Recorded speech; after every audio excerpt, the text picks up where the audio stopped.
pase burya ingobyi ya Edeni yari hehe? Ingobyi ya Edeni yari muri Irake. Kw'Imana yaremeye umuntu mu ngobyi ya Edeni ariho muri Irake, umuntu akirukanwa muri Irake, umuntu yagiye hehe? Kandi ko muri Irake hatuwemo n'abantu, kandi Imana yarirukanye Adamu mu ngobyi ya Edeni. Ese ibitabo bitanu bya Mose byo bita Pentateuque bihuriye kuki? Pentateuque ni agasanduku karimo imizingo 5. Nubango tuvuze ngo vuga ibitabo bitanu bya Mose mu mazina yabyo meza y'umwimere. Mbere na mbere aya niyo mazina, kandi hamagara mu butayu aya niyo magambo. Pase ni gute ubuzima bwo mu butayu bwahinduye imyizerere y'Abisirayeli? Ubutayu bwari ishuri. Ibitabo bitanu bya Mose bifite inshinge 5 zibigenderamo: kurema, itangiriro, gucungura, kuva, kwiyunga, Abalewi, kuyobora, kubara, noneho kwibutsa, gutegeka kwa kabiri. Gusenga everyday, gusenga buri munsi.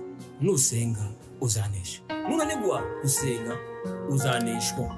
Senga. Tikagusuhuze inshuti ya Gusenga everyday, nizere ko mumeze neza. Musanzwe muri kumwe na Manirakiza Edouard, abari mu Rwanda Shalom, abari mu Burundi Shalom, abari muri Congo, Kenya, Mozambique, Malawi, Afrika y'Amajepfo, Uganda. Mu kwihanira byacu bya Gusenga everyday tubabwira ngo Shalom Shalom, turakunda muri inshuti z'akadasohoka. Imana ibaho umugisha, Imana ibahire, Imana ibagure, Imana yumve gusenga kwanyu, kandi uyu mwaka ku kwezi Imana ibiyereke, Imana ibagire neza. Abari ku mugabane wa Burayi Shalom, turakunda mu nshuti zacu. Abari ku mugabane wa Aziya, Imana ibaho umugisha. Abari ku mugabane wa Amerika Shalom, abari ku mugabane wa Oceania Shalom. Kuko muri kamera za Gusenga everyday turi kumwe na Pastor aho. Shalom Shalom. Amakuru yawe meza? Urashima Imana? Yego. Mwatangira musuhuza abantu munasenga Imana. Ni karibu kuri channel ya Gusenga everyday. Imana duhana umugisha, mudufasha gusharinga mu bihugu bitandukanye, imigabane itandukanye, kugira ngo turusheho gukurikiza icigano ikomeye cyangwa dutanga ubutumwa bukomeye bwa Yesu bwo guhindura amahanga yose kuba bigishwa ba Yesu Kristo. Murakoze Mana, turagushimiye, turaguhimbajwize neza kubw'ijambo ryawe. Tugiye kwamamaza ubutumwa bwiza kugira ngo bugere mu mahanga yose, buhindura abantu bose kuba bigishwa bawe. Twishize imbere kugira ngo ubuyobore wenyine, ne wonyiri ijambo, kandi ijambo ryawe ritubere ibyo kurya byera bibasha kudukomeza no kuduhaza mu bugingo bwacu. Tubyabaje mu izina rya Yesu, amena. Amena. Pastor, kukubaza ku bitabo bya Pentateuque. Pastor, ni gute Mose yamenye amategeko yo kuremwa kwa Adamu atarabaho? Hari icitwa amasekuruza, aho ababyeyi bicarana n'abana bakababwira ibyabaye, abandi bakabwira abana babi byabaye, abandi bakabwira abana babi byabaye. Kuko Mose turutse kuri Adamu kugira ngo abimenye n'uwakure cyane. Iyo hataba amasekuruza, ibiganiro by'ababyeyi ku bana babo, ku babyeyi ku bana babo, ngo bigeze mu gihe cye ntiyari kubimenya. Ubundi Adamu na Eva buriya baricaye baganiriza urubyaro rwabo, urubyaro rwabo ruganiriza urubyaro. Kuko kugera kuri Nowa, urabona n'uwakure yari uwa 10 kuri Adamu, ariko Aburahamu nawe yari uwa 10 kuri Adamu, kuko yari wa 20 akaba wa 10 kuri Nowa. Nubango Nowa uwa 10 kuri Adamu, mucuzukuru ca 10. Noneho Aburahamu akaba wa 10 kuri Nowa, ubwo abaye wa 20 kuri Adamu. Mose rero nk'umuhungu wa Amuramu mwene Kehati mwene Lewi mwene Yakobo mwene Isaka mwene Aburahamu, yari wa 7 Mose kuri Aburahamu. Duturutse kuri Adamu rero Mose yabo wa 27, kugira ngo amenye uko Imana yaremye Adamu na Eva, avuga uko ingobyi ya Edeni yari isa, avuge uko icyaha cyakozwe mu ngobyi ya Edeni. Ni amateka ababyeyi babwira abana babo, bagasaza abana babo bakabibwira abana babo. Abakera bakundaga kuvuga rero iby'amasekuruza, niho yabikuye, Dawudi ntabwo yari ahari. Ariko noneho kubishira kuri gahunda ngo bitungane, yari yahumekewe n'umwuka wera, kuko umwuka wera w'Imana yagendaga kuri Mose. Ariko amateka kuyamenya nuko yari yarabwiwe n'ababyeyi be, ariko kubitunganya umwuka yari agashoreye umugaragu w'Imana Mose. Pastor, uvuze ngo Mose yari wakangaye, ariko reka Pastor ubisobanure neza. Ese Mose ni wakangaye uhereye kuri Adamu? Ni wa 27. Nowa ni wa 10 kuri Adamu, Aburahamu ni wa 20 kuri Adamu, Mose ni wa 7 kuri Aburahamu. Ubwo ni wa 27 mu buzukuru uturutse kuri Adamu, n'uwa kure cyane, ntiyari kubimenya rero iyo hataba amasekuruza. Pastor, urakoze. Pastor, tubwira ikintu cy'ingenzi cyahuza umuntu n'Imana mu bwiyunge. ikintu c'ingenzi cahuzaga abantu b'Imana mu bwiyunge mu gihe c'Abalewi ni amaraso. Ijambo ry'Imana rivuga ngo amaraso, nanje nzabona amaraso nzabanyuraho, cyangwa se igitambo kiva amaraso nico gihuza umuntu n'Imana muri ayo mategeko y'isezerano rya kera ku mihango y'Abalewi. Amaraso nico cahuzaga abantu n'Imana. Nukuvuga ngo gushima igitambo nibyo, ariko amaraso kikava amaraso. Pastor wakoze. Pastor burya ingobyi ya Edeni yari hehe? Ingobyi ya Edeni yari muri Irake, hagati ya Tigre na Ufurate mu gihugu ca Mesopotami. Mezose ni hagati, Potamos ni umugezi mu Kigiriki. Uwo rubango ni hagati y'imigezi yombi itemba, niyo yatembaga iruhande n'urundi rw'ingobyi ya Edeni. Pastor, kw'Imana yaremeye umuntu mu ngobyi ya Edeni ariho muri Irake, umuntu akirukanwa muri Irake, umuntu yagiye hehe? Kandi ko muri Irake hatuwemo n'abantu, kandi Imana yarirukanye Adamu mu ngobyi ya Edeni. Hari imvugo ya Bibiliya, hakaba n'ubusobanuro bwa Bibiliya. Iyo ni imvugo y'amagambo. Ni ukuvuga ngo kwirukanwa ni nko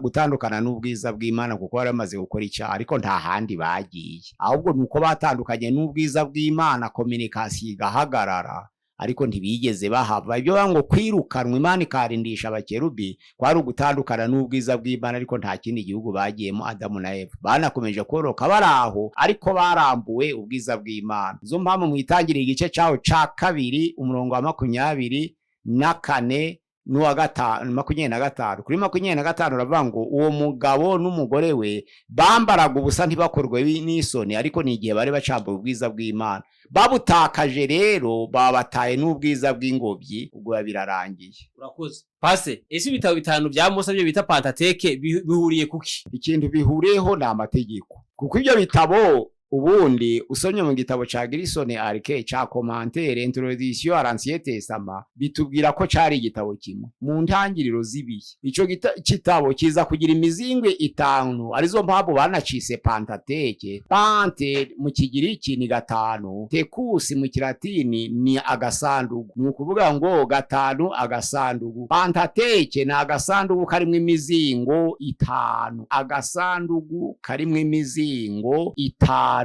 Ibyo bitabo rero uko ari 5 byaje kuba 5, ariko cari kimwe. None babyita ngo ni Pentateuque, na agasandugu karimo imizingo 5. Ni ukuvuga ngo muri titre yayo noneho rero buri gitabo kigira uko citwa, buri gitabo kikagira uko citwa, buri gitabo kikagira uko citwa, ariko byose bihuriye ku kintu citwa amategeko. Ni ukuvuga ngo itangiriro ntabwo ryitwa itangiriro mu gihe burayo muri Bibiliya y'umwimerere, oya yitwa Bereshite. Nuvuga ngo usize mu Kinyarwanda itangiriro byitwa mbere na mbere. Dusome mu gitabo citwa mbere na mbere. None igitabo cyo kuva citwa Wereshe Mote gisobanura ngo aya niyo mazina, bisobanura ngo aya niyo mazina Wereshe Mote. Ntabwo kivuga ngo kuva mweje, ahubwo kivuga ntari ukuva, ahubwo ni aya niyo mazina, niko citwa. Igitabo ca 3 rero ho citwa Balewi, citwa Wayikra, bisobanura ngo Imana ihamagara cyangwa kandi hamagara.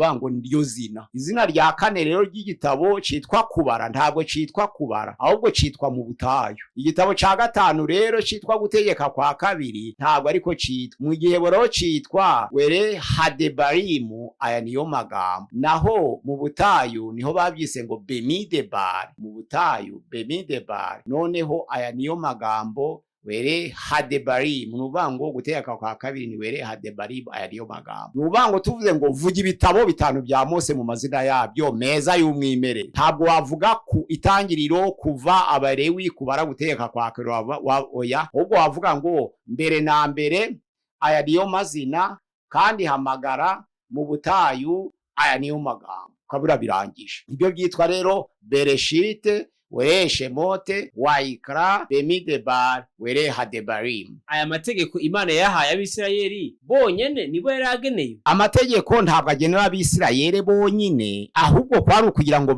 bitwe ba nyiri umurimo wo kwamamaza ubutumwa bwiza, bayakoreshe bayageza mu mahanga. Ni ukuvuga ngo n'impamvu Imana yatumaga banyagwa bagatatana, yababitsaga ubutumwa bwiza bwo kwamamaza mu mahanga, bakirengagiza inshingano, Imana igategura inzira zayo z'intambara kugira ngo banyagwe. Kwa kuri kw'Imana no kumenyekanisha Imana yabo ya Isirayeli ntikugende ngo kwihute, banyagwa bakabigezayo vuba kandi bakabigezayo ari benshi.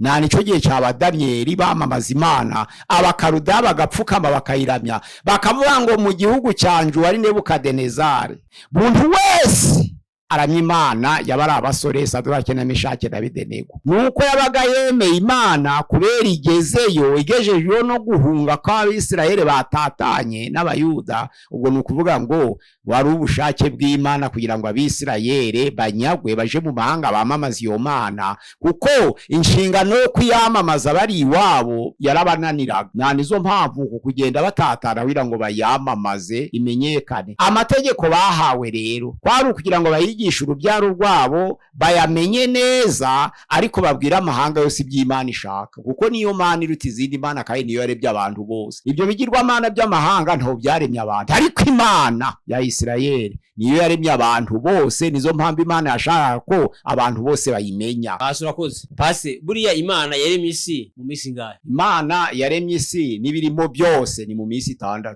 Pasi cyacambere cyakozwe n'iki? Icyacambere cyakozwe ni ukutumvira. Nukuvuga ngo yarababwiye ngo ku giti cyose cyo muri iyo ngobyi muje muri imbuto zaco, ariko igiti cy'ubwenge kimenyesha iciza n'ikibi ntimukakirye, kuko umunsi mwakiro no gupfa muzapfa. Nukuvuga ngo urupfu rwari ruhari, ariko umuntu niwe akinguye nyine irembo ry'urupfu ngo rumuzeho, ariko rwo Imana ivuga ngo no gupfa muzapfa yabivuze batarakora icyaha.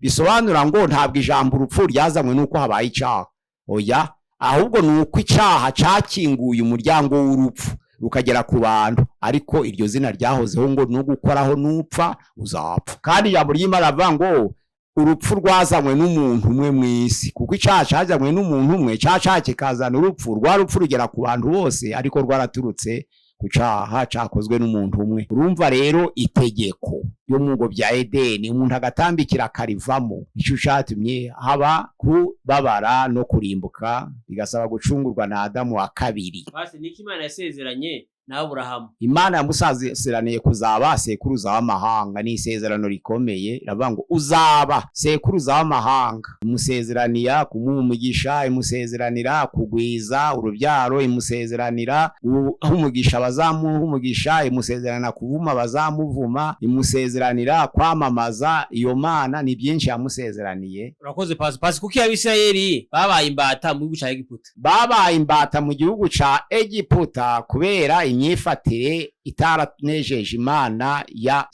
se w'ababyaye Aburahamu. Byanditswe mu Tangiriro igice cya 15. Yananiwe kurinda ibitambo, yananiwe kubitunganya mu gihe cyo kugaba, noneho n'igihe Imana yamuhamagaye, kuko Aburahamu yavukiye i Babuloni muri Uru y'Abakarudaya, ariko none Imana iramuhamagara ngo va muri Uru y'Abakarudaya imwereka Kanani. Ageze Kanani abura kwizera, kuko yasanze hari inzara, ntiyategereza gutabarwa kuva ku Mana, yishakira inzira. Nizo mpamvu yahungiye mu Egiputa, bikageza igihe agwa mu kinyoma cyo kubesha, nuko yari yiciriye inzira. Yagombye gutegereza kuko yari atari yapfa, Imana ikamucira inzira zo gutabarwa, ko niyo yamwohereje muri ico gihugu catemwa. Imana yari ibizi bw'inzara, ariko Aburahamu kubwo kudashobora kwizera, nukubura kwizera nyine yiremera inzira, ariko Imana yari gutabara. Ariko ni sekuruza wacu wabizera, ariko yagize intege nke, ariko arakomeza arahatana. Urakoze. Pasi ni bande bari bashinzwe gutamba ibitambo? Abashinzwe mu muryango w'Abalewi wundi. Mu miryango yose uko ari 12. Mbere yo kugira ngo Imana itoranya Abalewi, n'umukuru w'umuryango wari yemeye gutamba ibitambo. Urabona muri yo bigice ca mbere umurongo wa 5 aravuga ngo yubaka azinduka kare kare agategura igitambo cyo koswa, kubera Abalewi batari batoranwa. Kirandana ico gihamiriza ko igitabo ca Yobu canditswe mbere mu bitabo bya isezerano rya kera byose. Kuba hari igitambo cy'umukuru w'umuryango kikemerwa n'Uwiteka, nuko Imana itari yagatoranije ab'umuryango wa Lewi. Hariya rero hasa naho hari umurimo wo kunyuranamo. Aburahamu avuye gutabara gutsinda abami 5 Ikedorowamere, yahuriye na Melikisedeki mu kibaya c'ishave. Melikisedeki aramuhagarika aramubwira ngo ngiye kuguha umugisha, ariko Aburahamu aravuga ngo yewe we numva umugisha nanjye ndaguha icacumi ca byose. Bisobanura ngo Melikisedeki ni Yesu ukomoka mu muryango wa Yuda, none Aburahamu wabyaye Abalewi aha ukomoka mu muryango wa Yuda icacumi. Kubona rero Abalewi basaba icacumi basa no bari kwishuza Abayuda ahubwo, kuko Abalewi bakimuhereye mu gihe muri Aburahamu bagiha Melikisedeki. Ababyaye Abalewi rero ko babyawe na Aburahamu kandi bagomba guhabwa icacumi c'ibyo imiryango 11 yateguye, kandi noneho Aburahamu nawe yarahaye ukomoka mu muryango wa Yuda icacumi. Ni ukuvuga ngo Abayuda bari kwishura ibyo Abalewi ibyo bakiriye muri Melikisedeki. Basi nuwe bwoko bw'ibitambo bwatambwaga? Intama, ihene, inka, inuma cyangwa intungura, nibyo bundi byari byemeye mu miryango y'Abisirayeli kwegereza imbere y'Uwiteka. None imiryango 11 igatanga icacumi kuko cari gikwiriye kuba ibyo kurya by'Abalewi, ariko Abalewi nabo bakabakorera umurimo w'ubutambyi, bakaba nk'abahuza b'Imana ni indi miryango ya Isirayeli. Nuko muri imiryango 12 imiryango 11 yahereza icacumi Abalewi. Ico kirumvikanye. Pastor, ese umunsi w'impongano wasobanura iki? Umunsi w'impongano ni umunsi wo batambiragaho ibitambo wo kweza ibyaha, bayitaga jour de l'expiation, ariko ntabwo wandikwaga mu mvugo yo kuvuga ngo ni jour de l'expiation cyangwa se umunsi w'impongano, ahubwo hari ubwoko bw'amaturo. Hari igitambo ashushanya anyurira mu bitambo nk'igitambo c'ibyaha, igitambo cyo kwimenyaho urubanza, none n'igitambo cyo koswa. Hakaba ari n'amaturo atandukanye, ariko iyo jour d'expiation hari igihe cyo guhanagura ibyaha ku miryango y'Abisirayeli. Urakoze cyane, kirumvikanye. Pastor, niho gituma umuntu abuwera nk'uko igitambo cavugwaga? Umuntu abuwera kuko yakurikije amategeko. Ubundi ntabwo abuwera kuko atakoze icaha, ahubwo yabaguwera kuko yakurikije amategeko. Yaba yo kwica ukayakurikiza, kuko Sawuli agiye guterwa kurwana urugamba rw'Abamaleki, les Amalekite agiye gutera, yafashe umwami Agagi amuzana ari muzima, aratsembatsemba, ariko ageze ku matungwa byibushe n'intama arabizana arabicura. Ariko Samweli amubaje ati uko gutamatamba nuko guhogera kwabira kw'inka byaturutse he? Aravuga ngo n'abasirikare bafasheho ibi byibushe mu byari bihari barabizana, ariko ubundi nashoje itegeko ry'Uwiteka. Samweli yari umuntu ukiranuka imbere y'Imana, ariko aravuga ngo munzanire Agagi. Baramumuzanire, ijambo ry'Imana aravuga ngo Agagi aza kimbagira. Byanditswe mu gitabo ca Samweli wa mbere igice ca 15 umurongo wa 33. Noneho Samweli amutemagurira imbere y'abantu wese, kandi Samweli yaragaragara ko ari umukiranutsi. Kutamutemagura cari icaha, kumutemagura kwari ugukiranuka. Urumva rero kwari ukugendera ku mategeko, ntabwo kwari ukugendera ku gukiranuka, ahubwo ku mategeko. Niba itegeko rivuze ngo ica ntiwice, Sawuli yazize iki? Kuko bamubwiye ngo ice akarokora. No kwica rero binyuriye mu mategeko mu isezerano rya kera byari inzira y'ukuri yo gukiranuka imbere y'Imana. Urakoze. Pastor, naye amategeko yerekana ubuzima bwera? Amategeko yerekana ubuzima bwera nabiri, kuko ubuzima bwera bwabonetse mu isezerano risha, aho bavuga ngo ukundishe Uwiteka umutima wawe wose, ukunde na mugenzi wawe nk'uko yikunda. Ariko amategeko yo guhora no kurimbura no gutabara yanditswe mu isezerano rya kera, ari amategeko ntabwo yarayo kwera nk'uko Kristo yera.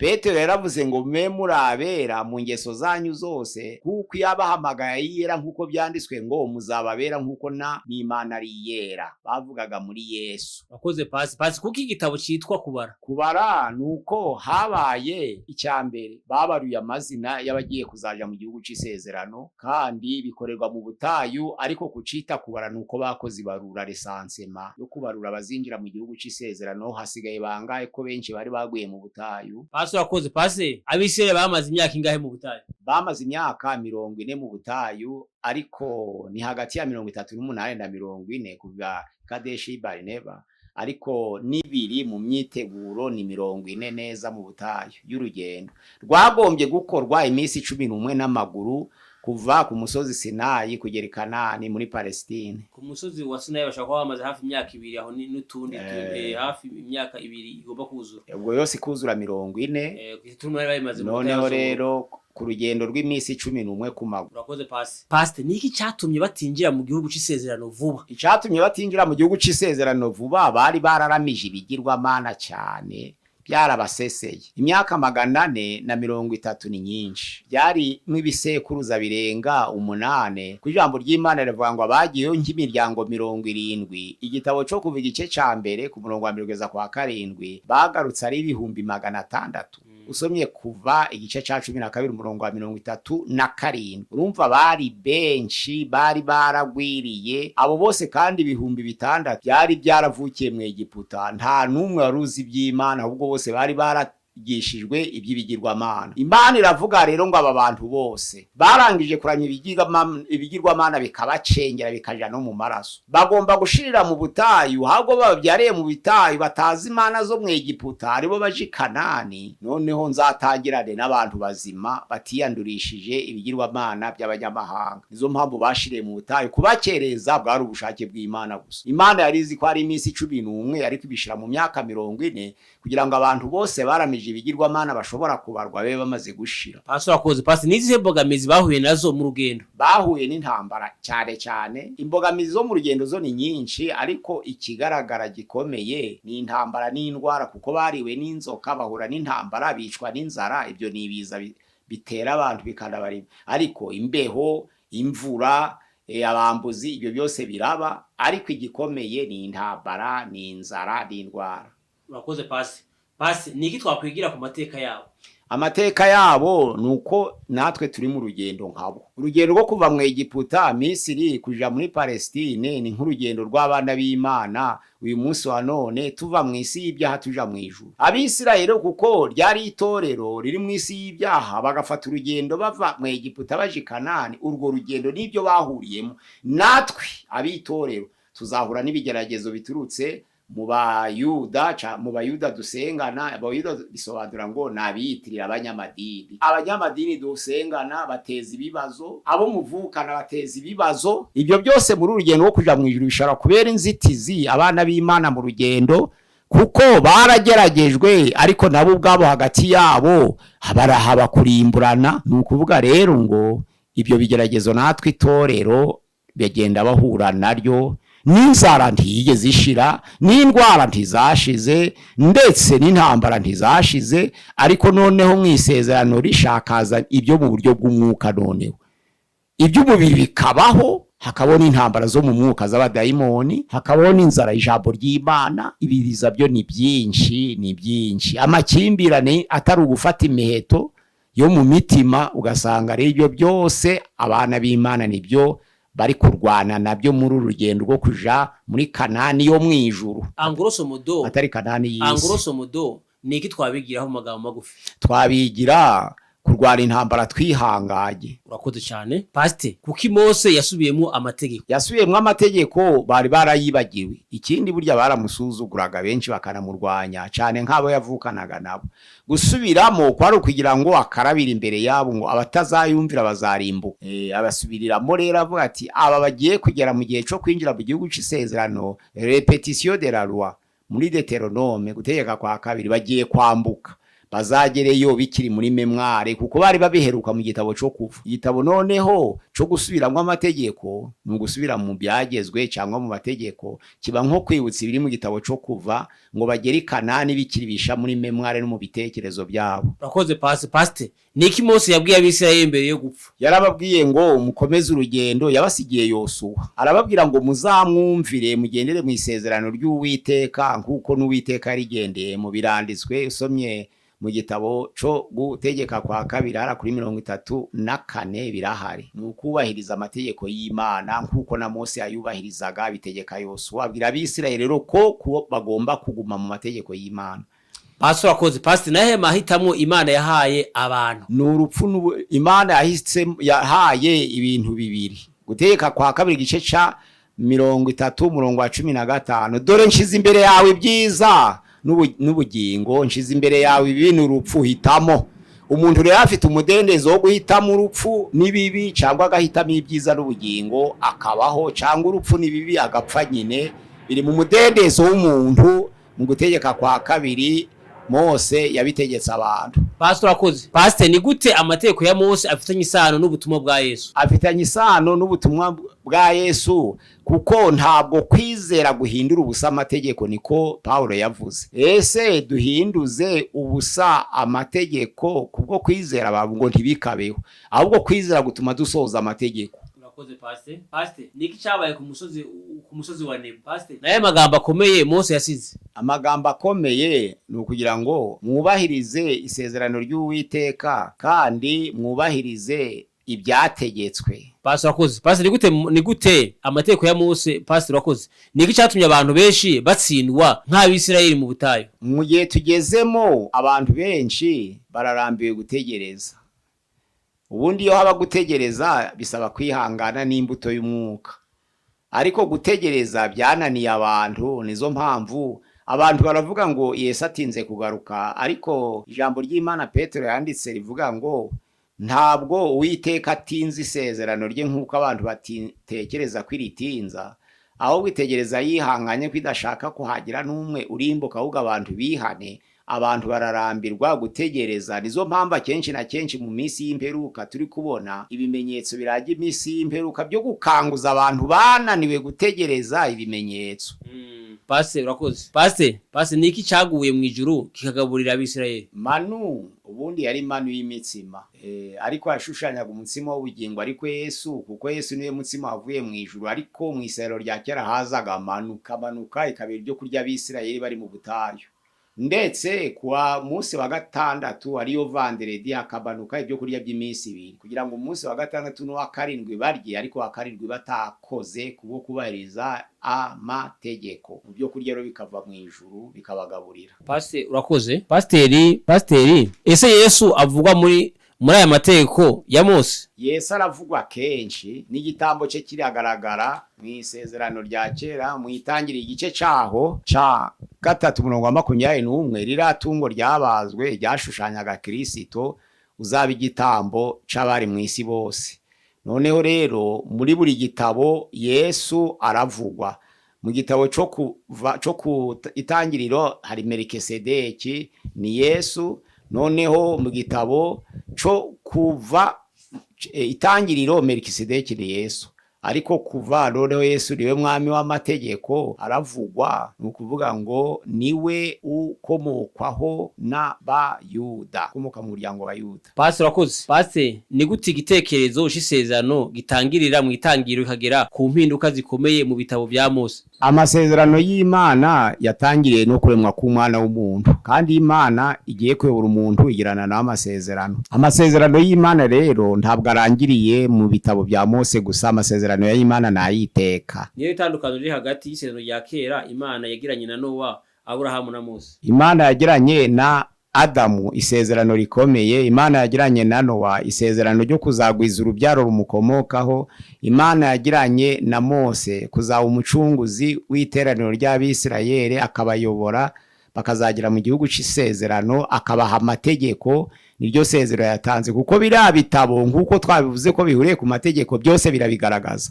Nk'uko Imana yavuze ngo ku giti cyose cyo muri iyo ngobyi uje urya ibyo kurya byazo, ariko igiti cy'ubwenge kimenyesha iciza n'ikibi ntukakiryeho, ko n'umunsi wakiriyeho no gupfa uzapfa. No mu gitabo cyo kuva Imana yabwiye Mose ngo atanga amategeko kuva 20 ntukagire izindi mana mu maso yanjye, kugeza ku murongo wa 17 aho amategeko 10 yari yanditswe ku bisate by'amabuye yarangiye. Mu gitabo c'Abalewi nawe ku murongo wa 20 ku gice cya 25 Imana ishiraho amategeko y'amasezerano y'ubuzima bw'Abisirayeli, aho yavuze ngo abanyamahanga nabo bagomba kuhabwa amategeko y'ubuzima bwabo. Niba ugiye gusarura ugomba kudahumba ngo bimare, ahubwo usigire abasuhuke bari mu gihugu cawe, imfuvye n'abapfakazi. Hari amategeko yarengeraga abanyamahanga, amategeko akarengera abisirayeli, amategeko akarengera abaciye bugufi cyangwa se imbabare, imfuvye n'abapfakazi bari mu kaga. Ayo mategeko yose aboneka mu gitabo c'Abalewi igice ca 25. Noneho mu gitabo cyo kubara hakaba amategeko yatandukanyaga abisirayeli n'ibihumanya byose. Usomye igice ca 5 igitabo cyo kubara, hari amategeko atandukanye iteraniro ry'abisirayeli bihumanya, ababembe, abaninda, nuko bango abarwaye indwara zifata imyanya ndangabitsina bari bateguye gukurwa mu iteraniro ry'abisirayeli, ndetse n'abakoze ku ntumbi. Uwakoze ku ntumbi, umubembe, uwaninze, nukuvuga ngo urwaye uburagaza, urwaye imitezi, abo bose bari abantu Imana yategetse ngo babakure mu ihema babashira ukwabo, babaha akato kugwisezerano ry'Imana n'abisirayeli. None Imana ibone gukorana n'abisirayeli, abatarabakuyemo barimburamwe nabo, kuko umubembe adakuwe mu iteraniro nabo babanduye biyandurishije ububembe bwe. Nizo mpamvu Imana yategetse ngo abo babembe bigireyo, abo baninda bigireyo, n'abarwaye indwara mu myanya ndangabitsina nk'uburagaza, nk'imitezi. Noneho hakaba na abantu bakoze ku ntumbi nabo bakure mu iteraniro ry'abisirayeli. Noneho mu gitabo cyo gutegeka kwa kabiri naho usomye igice ca 5:15, Uwiteka atanga ikintu gisa na independence. Aravuga ngo nimugera mu gihugu c'isezerano nyabona muje mwibuka ko Uwiteka Imana ya Isirayeli yabakuje mu gihugu ca Egiputa amaboko akomeye n'ukuboko kurambuye. Ntimukibagiwe kubahiriza umunsi w'isabato mugeze mu gihugu c'isezerano. Ariko ku gice ca 6 Imana iravuga ngo aya mategeko ngutegeka uyu munsi uyashire ku mutima wawe, uyigisha abana bawe, uko wicaye, uko uryamye, uko uhagurutse, uyagendane. Kandi noneho rero uyashire ku nkomanizo z'umuryango no ku ruhamo rwayo, kugira ngo abantu baje bayitegereza bayamenye ntakakuveho. Nayo ni icari gihuje amategeko, haba mu itangiriro amategeko, haba mu kuva na amategeko, haba Balewi amategeko, haba kubara amategeko, guteka kwa kabiri amategeko, bikaba bihuriye muri ayo mategeko. Nayo na amasezerano, kuko hari amateka, hari amasezerano, hari n'ibihamya, ariko byose bihuriye mu masezerano. Urakoze cyane, birumvikanye. Pastor, ni gute amategeko ya Mose agaragaza ubutabera bw'Imana n'urukundo rwayo icyarimwe? Nuko ijambo ry'Imana riravuga ngo mpora abana gukiranirwa kwa base nkageza kubuzukuruza n'ubuvivi bw'abanyanga, ariko nkababarira abankunda. Nukuvuga ngo guhana kw'Imana ntabwo gusibanganya imbabazi zayo, nico bisobanura. Ariko kandi imbabazi z'Imana nazo ntabwo zidukuriraho urubanza kugira ngo abantu batidegembya. Ubwo nukuvuga ngo ikintu cyose Imana ikoze haba guhana bikorerwa mu rukundo. Pastor, urakoze. Pastor, ni gute igitekerezo cyo kwezwa kigaragara mu bitabo by'Abalewi gifitanye isano n'ubugingo bwa Kristo uyu munsi? Oya, iryo tungo ryatambwaga kamena amaraso kugira ngo umuntu yiyeze. Ni Kristo watambwe. Umuntu rero wakiriye Yesu Kristo nk'umwami agomba gusa nawe. Nuvango gusa nawe ni ukwiboneza. Ngo kwiboneza rero kugendera mu mirimo dukorera mu itorero niyo dukora mu buzima bwacu, nibyo bita kwiboneza. Kwijambo ry'Imana ravuga ngo bana bato bakundwa, uko tuzamera ntikurerekanwa, ariko Yesu niyerekanwa tuzasa nawe, tuzamureba ukwari. Abafite ibyo byiringiro barushaho kwiboneza kuko na Kristo aboneye. Nukuvuga ngo ni ukwitunganya, ni ukwihana ibyaha. No mwisazanano rya kera igitambo cyose cavaga amaraso cezaga ibyaha, abantu bagakiranuka. Byo ntibyasabaga kwatura buri wese, ahubwo umutambyi yatambira igiteraniro nakitambirira ubwe, bagahanagurwa bakabarabera. Narizo mpamvu ijambo ry'Imana yavuga ngo muzababera kuko nanje nduwera, n'Uwiteka Imana ubivuze. Pastor, urakoze. Pastor, ni gute ibyabaye mu butayu byerekana kamere y'umuntu n'Imana? Ibyabaye mu butayu habayeho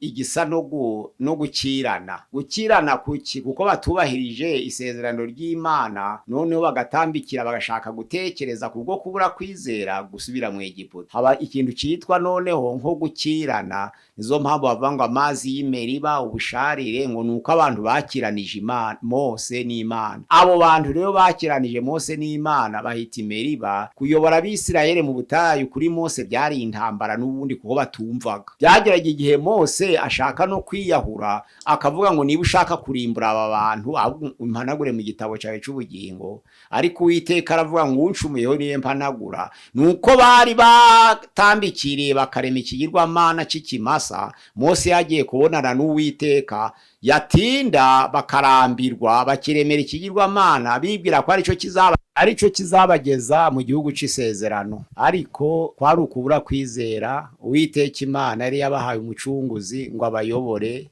baraganda mu nzira baratambikira. Nizo mpamvu Uwiteka Imana yaje kubageza mu gihugu c'isezerano, ariko bamanjiye gushirira mu butayu. Pase urakoze. Pase, ni mu buhe buryo Adamu ari ishusho ya Yesu Kristo? Adamu ni ishusho, ni igicucu c'ukuri kwari kugiye kuzahishurwa, kuko Yesu ni umwana w'umuntu, kandi hari Adamu wa mbere ari we Adamu wari ubugingo buzima, ariko Yesu Kristo aza ari umwuka utanga ubugingo. Ubwo noneho rero icatumye Yesu Adamu wa mbere abishusho ya Kristo uzaza, nuko Adamu wa mbere yaducumuriye ku giti, Adamu wa kabiri akaducungurira ku giti. Urakoze. Pase, ni gute igitambo ca Isaka kigereranywa n'igitambo ca Yesu?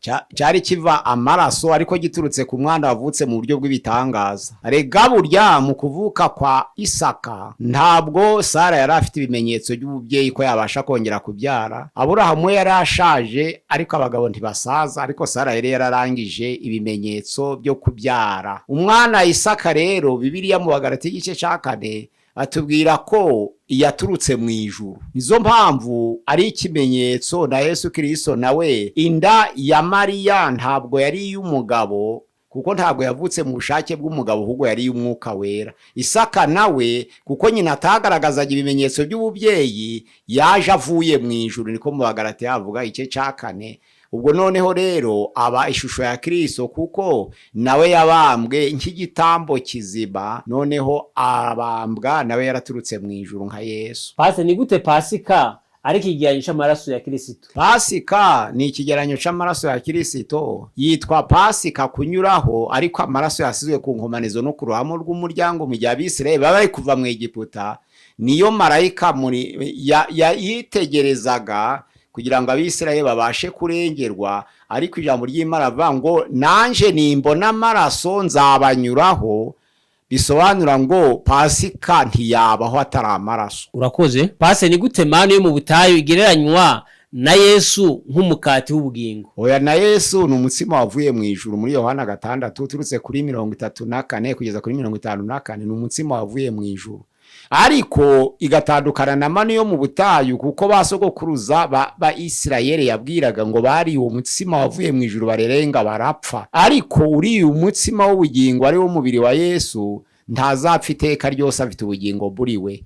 Nizo mpamvu rero uwo mutsima manu yo mu butayu yari igicucu c'ukuri kwari kugiye kuzahishurirwa muri Yesu Kristo nka manu ivuye mu ijuru. Urakoze Pastor. Pastor, ni gute inzoka y'umuringa ihura n'inkuru ya Yesu ku musaraba? Yesu yahindutse ikivume ku bwacu, kugira ngo dutsindishirizwe no kwizera tubiheshewe na sogokuruza Aburahamu rya sezerano riduheshe ubugingo bw'iteka. Nukuvuga ngo Yesu yahindutse ikivume ku bwacu, none inzoka nayo imanikwa ari inyamaswa y'ikivume.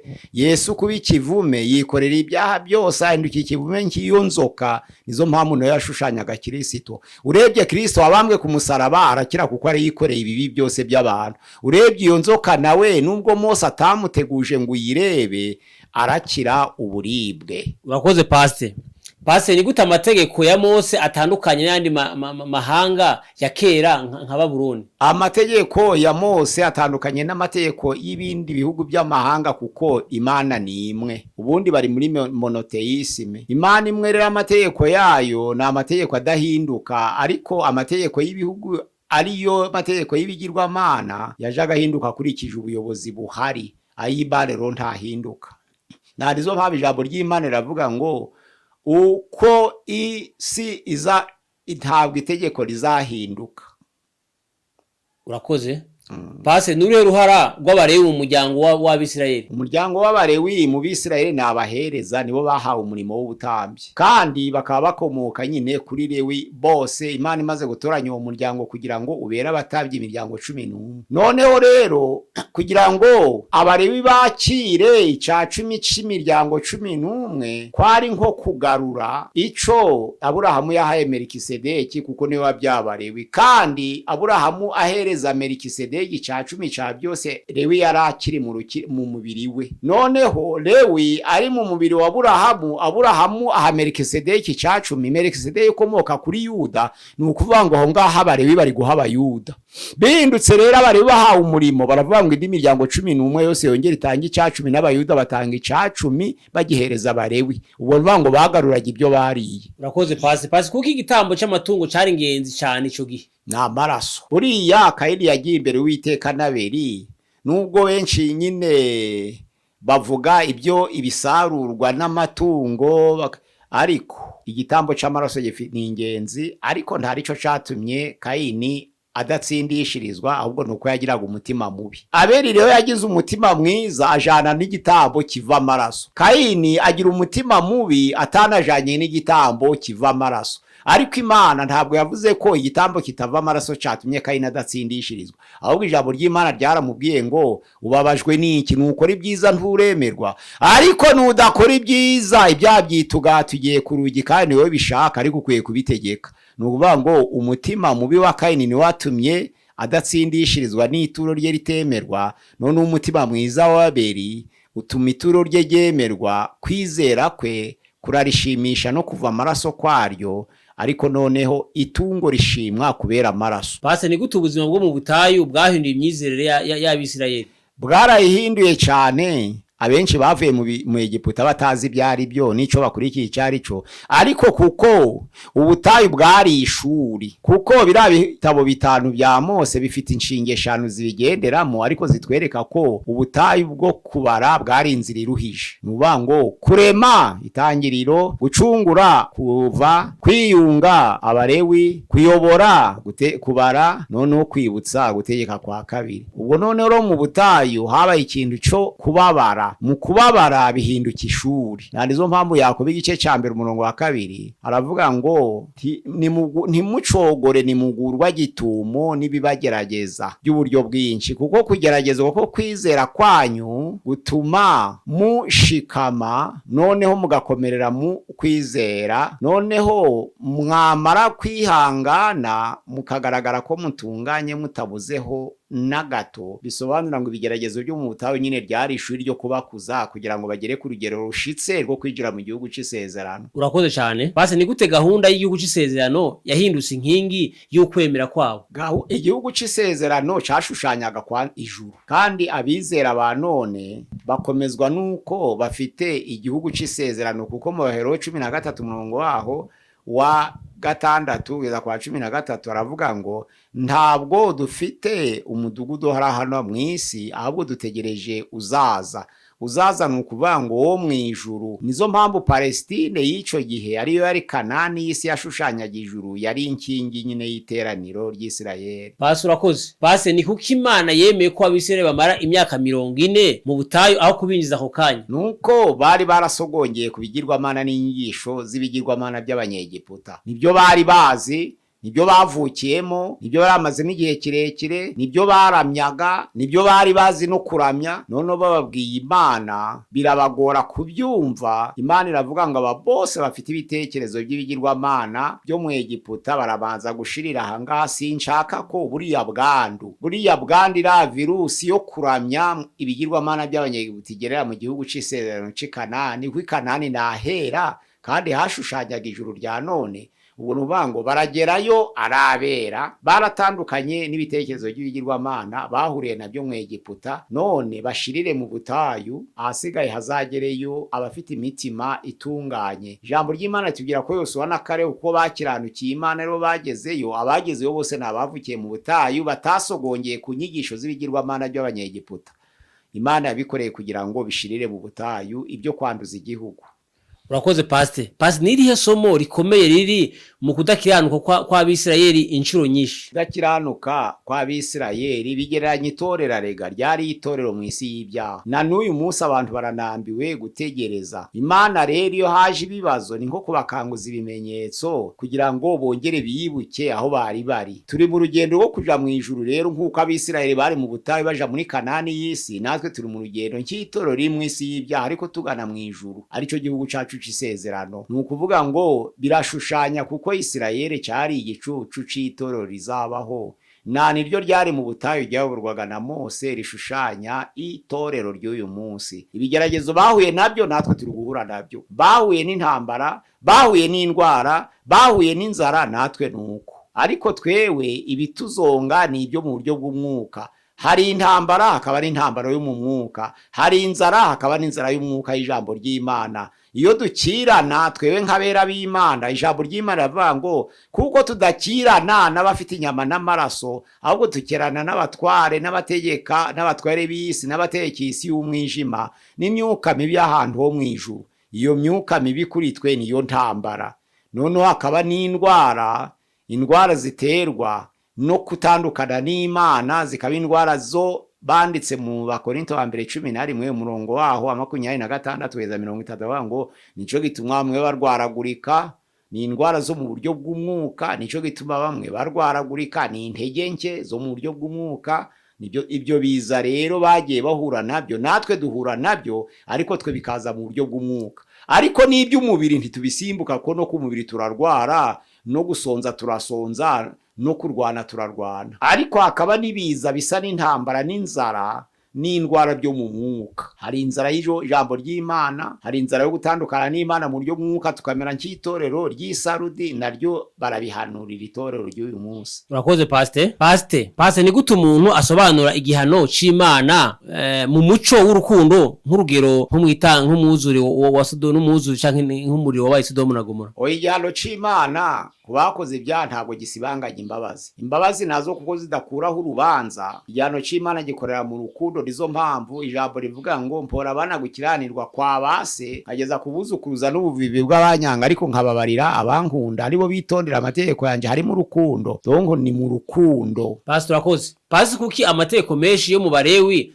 asa nakomeye cyane ugereranije n'igihe cya none? Ntabwo akomeye kuko ntabwo ari twe yahawe abico gihe. Izo mpamvu igihe kiberanye n'icyayo, kandi ijambo ry'Imana ntabwo Imana yatanga icyo umuntu atabasha kwihanganira. Oya, amategeko yarababereye, natwe twabayeho mu muco w'imiryango, kandi ntabwo byari biremereye. Na n'uyu munsi rero turiho ku bwa Kristo, ariko ntabwo abantu babifata nk'uko umudendezo wa Kristo uri, kuko benshi bakora ibyaha ubwende kugira ngo ubuntu bwo muri Kristo busage. Ariko Pawulo yavuze ngo ntibikabeho. Pastor, ni gute ubwisanzure freedom buvugwa mu kuva butandukanye n'ubwo abantu batekereza uyu munsi? Uratandukanye cyane. Umudendezo Yesu Kristo yaturemanye ni wo guhitamo, ni wo mu kuva. Umudendezo guhitamo. Ariko uyu munsi umudendezo ni wo kwizera, tukagendera mu bya Yesu. Pastor wakoze. Pastor, niki twakwigira ku kwizera kwa Aburahamu mu bihe bigoye? Isohokuruza w'abizera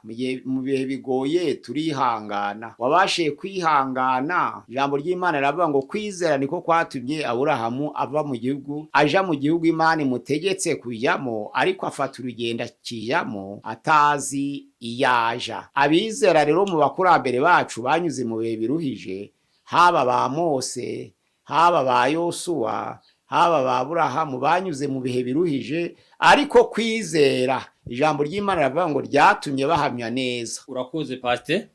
Ese amategeko ya Mose aracyakurikizwa uyu munsi cankwa yarasimbuwe n'ubuntu? Aracyakurikizwa uyu munsi wa none, nta ryavuyeho meme iyeniyota.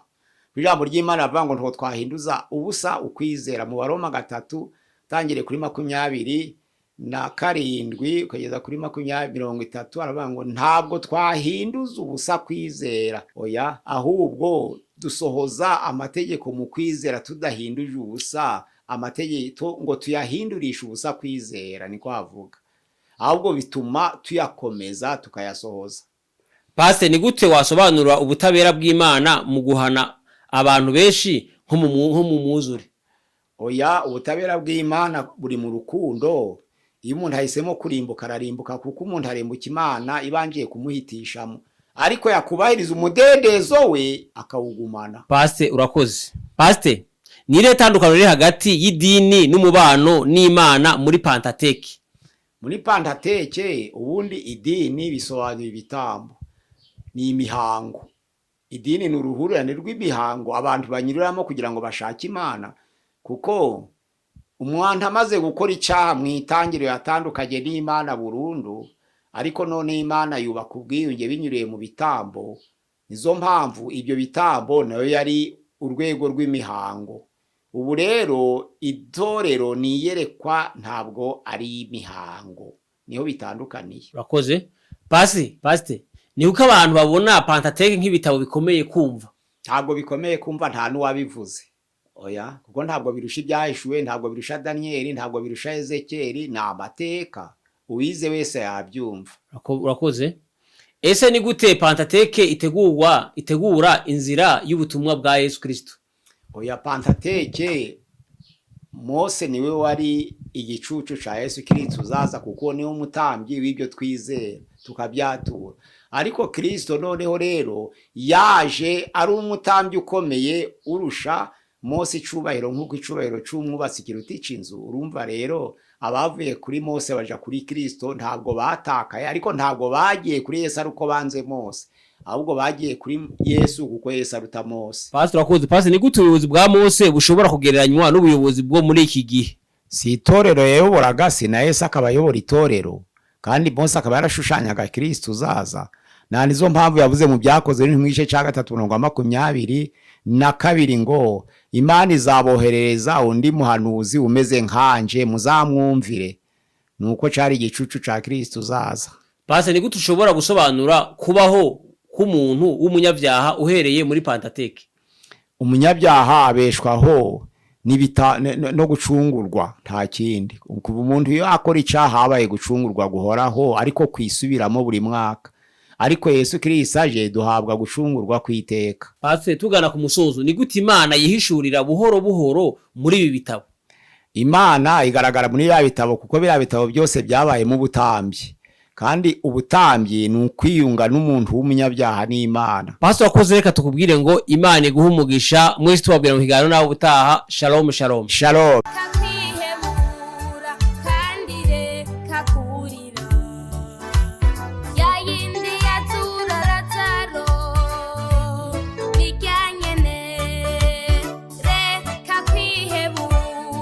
Kandi